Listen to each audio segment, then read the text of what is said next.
Bueno, sobre este asunto precisamente, el acuerdo que han alcanzado para ayudar financieramente a Grecia, queremos saber más y por eso precisamente vamos a hablar en directo con el analista financiero Gonzalo Cañete. ¿Qué tal, Gonzalo? Un saludo. Muchas gracias por estar con nosotros en directo. Finalmente ha habido un acuerdo, como estamos contando, pero ¿cree que esto es una derrota para Tsipras y para el gobierno, también para el pueblo griego? Bueno, creo que no hace falta ni responder a esa pregunta porque las condiciones que se han aprobado pues son un paso más hacia un corporativismo de Estado que nunca se ha visto en Europa. Y además, por otro lado, fíjese que comentaban ahora en las noticias de ustedes mismos el escepticismo que hay imperante por diferentes partes.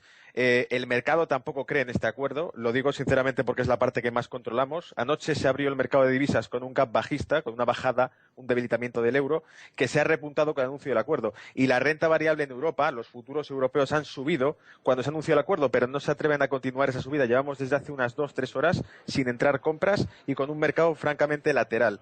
De modo que yo creo que lo que significa este acuerdo es que muy probablemente cuando se tenga que llevar a la práctica y tenga que ser aprobado por el Parlamento Europeo, pues no llegue de origen a una nueva trifulca y probablemente unas elecciones generales, puesto que ni la izquierda ni la derecha en Grecia, y hay una coalición importante de ella, está dispuesta probablemente a aceptar las condiciones de este acuerdo. No hay que olvidar que en algunos medios este acuerdo se está llamando ya el Tratado de Versalles griego.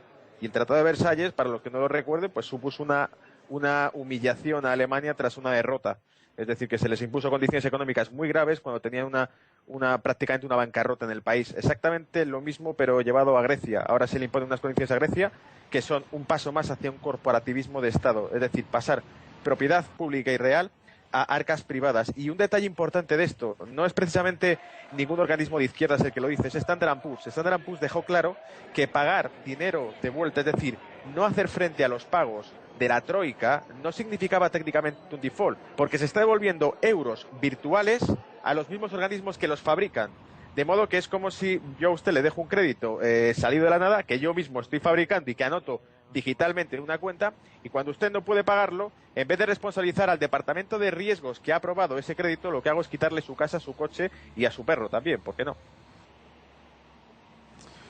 Y, por ejemplo, le voy a decir dos titulares de medios europeos. Venganza de la Unión Europea, otro rendición de Grecia. ¿Cuáles han sido, por tanto, las medidas más duras que ha tenido que aceptar Tsipras? Bueno, a mí lo más fuerte que me ha parecido este acuerdo es sencillamente pasar propiedades públicas, edificios, tierras, red eléctrica, incluso distribución de puertos, a un fondo privado que está gestionado principalmente por una entidad financiera alemana, o que debería estar supervisado por una entidad financiera alemana, donde será privatizados esos bienes y vendidos. Estamos viendo cómo se está cambiando papel digital o papel virtual por bienes reales. Así que, en mi opinión, es devastación por completo de las condiciones económicas de un Estado. Yo creo que lo que se está haciendo con esto es dar un ejemplo al resto de países de que una rebelión no será tolerada en Europa, porque se venderá literalmente el país a manos privadas si alguien se atreve a ir en contra del programa de austeridad, de la postura alemana dentro de Europa y, sobre todo, de algo que ha dicho Stiglitz, Premio Nobel de Economía, ha dicho también Krugman, Premio Nobel de Economía, y es que ese tipo de condiciones de austeridad económica y de mayor presión fiscal en un país con esas cifras de paro y con esa desestructuración y destrucción de tejido económico son absolutamente contradictorias y ridículas. Yo recuerdo una frase que dijo, voy a citar aquí a José Carlos Díez, un economista español bien conocido y bien sabido, que dijo literalmente que los Estados Unidos de América costaron una guerra civil.